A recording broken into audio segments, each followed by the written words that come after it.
Puji Tuhan, selamat pagi Bapak Ibu Saudara yang dikasihi dalam nama Tuhan Yesus Kristus. Pagi hari ini kita akan mendengarkan renungan firman Tuhan yang terdapat di dalam 1 Korintus 16 ayat 13 dan 14. 1 Korintus 16 ayat 13 dan 14 firman Tuhan. Berjaga-jagalah, berdirilah dengan teguh dalam iman, bersikaplah sebagai laki-laki dan tetap kuat. Lakukanlah segala pekerjaanmu dalam kasih. Nah, puji Tuhan Bapak Ibu, dalam setiap kehidupan kita mungkin bukanlah hal yang mudah bagi kita untuk menunjukkan sikap yang bijaksana sebagai jemaat Tuhan di tengah-tengah hidup dalam dunia yang penuh godaan. Nah, disadari atau tidak, dunia merupakan tempat proses kehidupan yang akan menentukan layaknya tidaknya kita masuk menjadi warga kerajaan surga.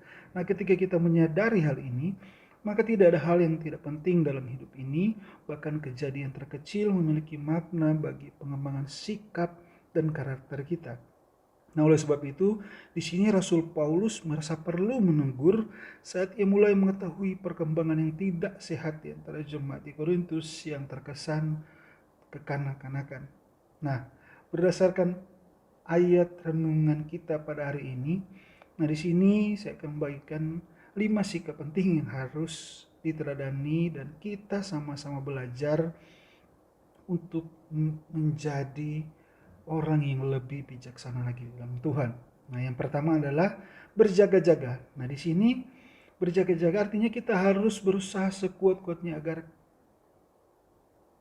kita tidak tertidur. Salah satu tanda orang percaya yang mulai tertidur adalah saat ia mulai mengucapkan perkataan yang tidak benar. Di sini adalah perkataan yang tidak sesuai dengan kebenaran firman Tuhan.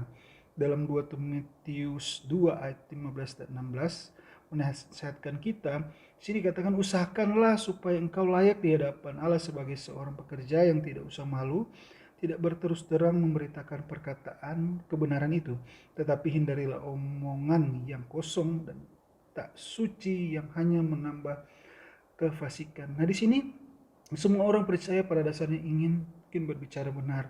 Namun karena perasaan malu, ingin diakui orang lain dan kompromi dengan kefasikan, sehingga membuat mereka tidak dapat menjaga perkataan yang benar itu. Bahkan seringkali orang percaya menjadi batu sandungan bagi sesama mereka. Nah, di sini firman Tuhan adalah dasar dari segala sesuatu yang menjaga hidup kita dari hal yang tidak berkenan daripada Tuhan. Firman Tuhan ini yang menjadi dasar untuk kita melakukan kebenaran firman Tuhan agar kehidupan kita selalu berkenan di hadapan Tuhan. Nah, yang kedua adalah berdiri teguh dalam iman. Nah, di sini kita harus mencapai kesatuan iman dan tidak mudah terpengaruh atau terprovokasi oleh rupa-rupa pengajaran dan kelicikan manusia yang ingin menyesatkan kehidupan kita sebagai orang percaya.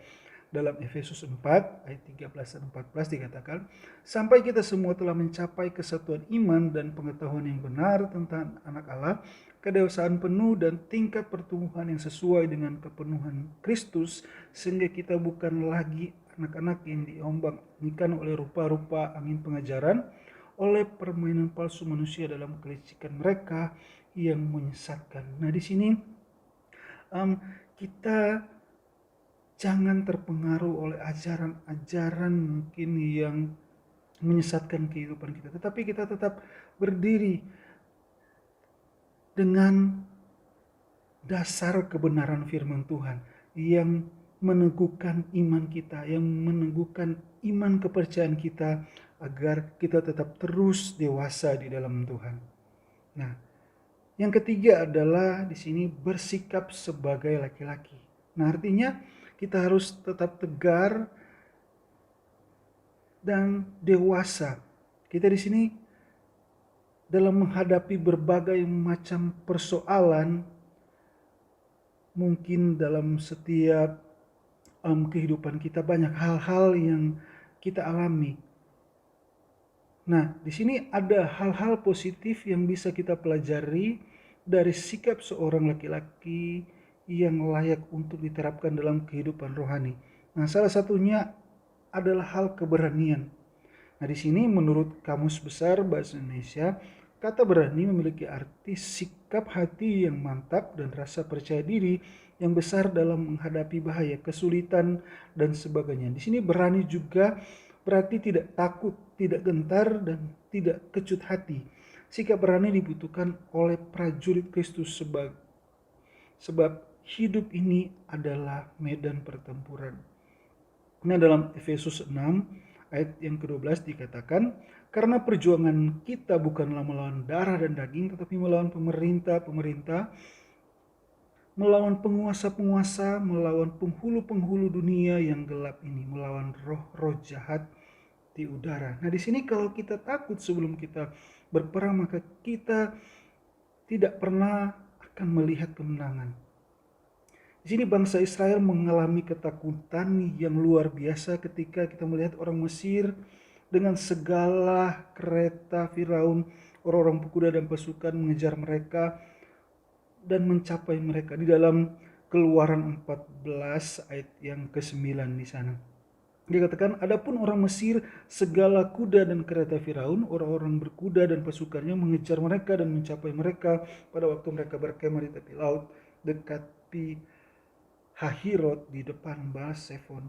Dan tetapi di dalam Keluaran 14 ayat yang ke-13 dikatakan di situ, karena itu Musa menguatkan mereka. Dikatakan, janganlah takut, berdirilah tetap dan lihatlah keselamatan dari Tuhan yang akan diberikannya hari ini kepadamu, sebab orang Mesir yang kamu lihat hari ini tidak akan kamu lihat lagi untuk selama-lamanya. Di sini adalah kita diberikan kekuatan, kita diberikan kemenangan oleh Tuhan ketika kita tetap berharap kepada Tuhan, mempercayakan kehidupan kita kepada Tuhan. Nah, yang keempat adalah tetap kuat. Artinya kita harus tetap berlindung kepada Tuhan, menjadikan Tuhan sebagai tempat perlindungan yang kuat. Dalam Mazmur 37 ayat 39-40 dikatakan, orang-orang benar diselamatkan oleh Tuhan. Ia adalah tempat perlindungan mereka pada waktu kesesatan. Tuhan menolong mereka dan meluputkan mereka. Ia meluputkan mereka dari tangan orang-orang fasik dan menyelamatkan mereka sebab mereka berlindung padanya. Nah, di sini kita kuat karena kita berlindung kepada Tuhan. Nah, jika kita memilih keluar dari perlindungan Tuhan karena kita ingin hidup bebas semuanya sendiri, maka hidup kita berada dalam bahaya iblis. Setiap waktu iblis ingin menjatuhkan kita.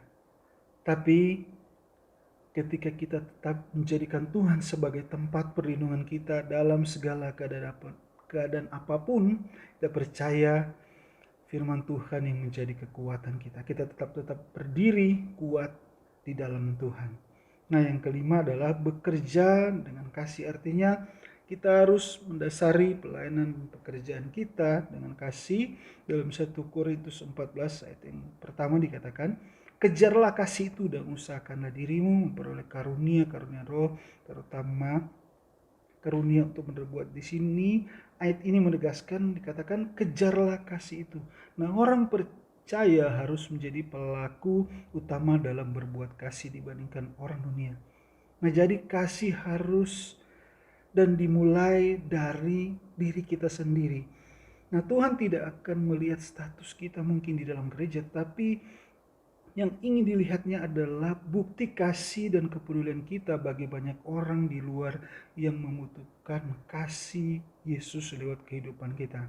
Nah, untuk itu mari kita memiliki sikap bijaksana seperti yang di atas. Mari berusaha dan latih diri kita sedemikian sesuai dengan kebenaran firman Tuhan dan tuntunan Roh Kudus supaya kita semua menjadi orang yang dewasa dalam Tuhan, berdiri teguh dalam iman kita, tetap kuat dalam menghadapi apapun di depan kita, percaya Roh Kudus yang menyertai kita dan menuntun kita setiap waktu dan menjadikan kita pribadi yang lebih luar biasa di dalam Tuhan. Puji Tuhan, mari kita berdoa. Terima kasih Tuhan, kami bersyukur buat pagi hari ini Biarlah Engkau memberikan kami kekuatan Tuhan, agar kami tetap kuat di dalam Engkau menghadapi segala apapun. Kami percaya Roh Kudus yang menyertai setiap kehidupan kami. Berkati hari ini, supaya kehidupan kami selalu berkenan di hadapan-Mu. Kami tetap terus lebih dewasa dan belajar mengerti kehendak-Mu. Terima kasih, kami bersyukur, kami alaskan doa kami di dalam nama Tuhan Yesus Kristus. Haleluya. Amin.